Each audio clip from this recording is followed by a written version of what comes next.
আমরা নির্বাচন কমিশনকে দেখেছি তারা আমাদের সংস্কার কমিশনের অনেক রিপোর্টের সাথে খুব স্ট্রংলি মতদ্বৈততা জানাচ্ছেন এবং আমি ধারণা করি যে তারা আমাদের এই রিপোর্টগুলোর আগেই তারা তাদের সক্ষমতা আছে, তারা একটা সাংবিধানিক প্রতিষ্ঠান তো বটেই, তারা সেটা দেখানোর চেষ্টা করছেন। কারণ শুরু থেকে তারা এমন সব ইস্যুতেও এই ব্যাপারে প্রশ্ন তুলেছেন, এগুলো আমার দিক থেকে মনে হয়েছে এগুলো অহেতুক। পৃথিবীতে কোনো সংস্কার প্রক্রিয়া নেই যেটা সবাইকে সন্তুষ্ট করবে। যদি সবাইকে সন্তুষ্ট করে এটা সংস্কার না, এটা একদম চোখ বন্ধ করে বলে দিতে পারেন।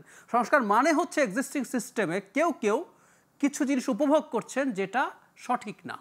যেমন নির্বাচন কমিশন খুব বেশি চেকস অ্যান্ড ব্যালেন্সের মধ্যে নাই। 18 সালের যে নির্বাচন হলো, এই নির্বাচন আমি একটাকে যদি স্পেসিফিকলি ধরি, এই যে রাতের ভোট হলো, নির্বাচন কমিশন চলে গেলেন, আপনি ওই নির্বাচনের কারচুপি ধরতে ধরতে ধরতে ধরতে ধাপে ধাপে ধাপে ধাপে হয়তো নির্বাচন কমিশন পর্যন্ত আসতে পারবেন। কিন্তু এই যে পুরো ওভারসি করার কথা ছিল, কি করেছেন তারা? 213টা সেন্টারে 100% ভোট দেওয়া হয়েছে।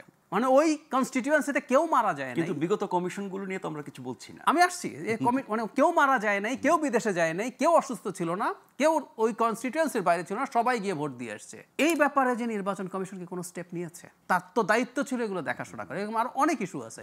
তো আমরা একটা নতুন আইন প্রপোজ করছি যেখানে তাদের এই দায়িত্বের পরও তাদেরকে আইনের আওতায় আনা যাবে।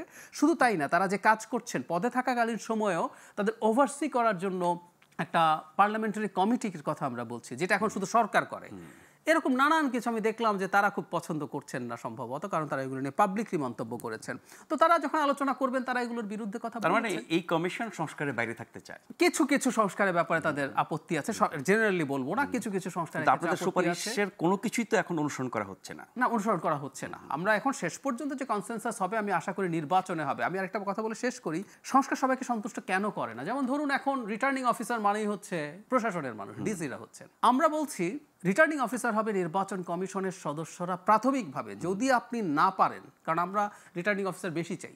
জেলা প্রতি একজন হলে দেখুন সমস্যা কোথায়, এক জেলায় একটা কনস্টিটিউয়েন্সি আছে, 3টা আছে, 2টো আছে, 10টা আছে, 15টা আছে, সো একজন ডিসি হবে না।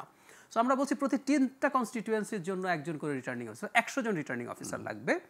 সেখানে প্রায়োরিটি দিতে হবে নির্বাচন কমিশনের নিজস্ব কর্মকর্তা। তারপর যদি প্রয়োজন হয়, সেটা শুধু প্রশাসন না, প্রশাসন এবং অন্যান্য ক্যাডার থেকে নেওয়া হবে। এখন ধরুন এই স্টেপ যখন আপনি নিলেন, এটা জনগণের জন্য ভালো, কিন্তু প্রশাসন ক্যাডারের তো মনে হবে যে না, আমরা তো এতদিন পর্যন্ত রিটার্নিং অফিসার ছিলাম, আমরা খুব পাওয়ারফুল ছিলাম, ও তো পছন্দ করবে না। কিন্তু সব রিটার্নিং অফিসার কেন নির্বাচন কমিশনের নিজস্ব লোক হবে না? সম্ভবত এখনো পর্যন্ত 100 জন রিটার্নিং অফিসার করার মতো তাদের জনবল বাড়াতে পারে, বাড়াবে ধাপে ধাপে। আমরা কিন্তু ভবিষ্যতে এটাই করতে হবে, কিন্তু ধরুন এই জাস্ট সামনে যে ইলেকশনটা আছে, সেই ইলেকশনে হয়তো হবে না, সেজন্য একটু আমাদের অল্টারনেটিভ রাখতে হচ্ছে। তো আপনি এটা যখন নিচ্ছেন, প্রশাসনের ভালো লাগবে না।